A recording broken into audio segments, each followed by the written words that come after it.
की हा काय प्रकार सुरू आहे तो. आणि म्हणजे सरकारला जी गोष्ट हवी आहे, ती गोष्ट करून देण्यासाठी म्हणून निवडणूक आयोग आहे का? त्यांना ज्या काही सुविधा हव्या आहेत आता सरकारला, त्याच्यासाठी म्हणून आता निवडणूक आयोग काम करतंय का? हा आमचा सगळ्यात महत्त्वाचा प्रश्न आहे. आमच्या दोन्ही पक्षाच्या सर्वच इतर राजकीय पक्षांच्या माझ्या सर्व माझे सहकारी जे काम करणारे आमचे सगळे जेवढे सहकारी आहेत, शिवसैनिक आहेत, महाराष्ट्र सैनिक आहेत, या सगळ्यांना आम्हाला सांगायचं आहे, की सतर्क राहा, की तुम्ही आपल्या विभागामध्ये, आपल्या बूथवरती कोणकोणत्या गोष्टी चालू आहेत, ह्याच्यावरती तुमचं लक्ष असलं पाहिजे.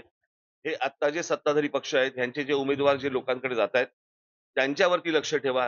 हे कुठे काय पैसे वाटतायत? कारण आता अनेक रील्स ही आत्ता बाहेर आलेली आहेत. तुमच्या मार्फतही अनेक गोष्टी बाहेर आलेल्या आहेत, की याच्यामध्ये कशाप्रकारे पैसे वाटले जातायत. भारतीय जनता पक्षाच्या आणि शिंदेच्या त्या पॅम्पलेटच्या आतमध्ये ₹5,000-5,000 टाकून ते पैसे वाटले जातायत.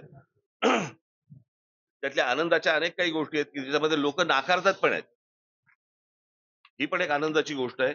परंतु या सगळ्या गोष्टींसाठी हारलेली गोष्ट परत जिंकण्यासाठी म्हणून निवडणूक आयोग सरकारला मदत करतंय.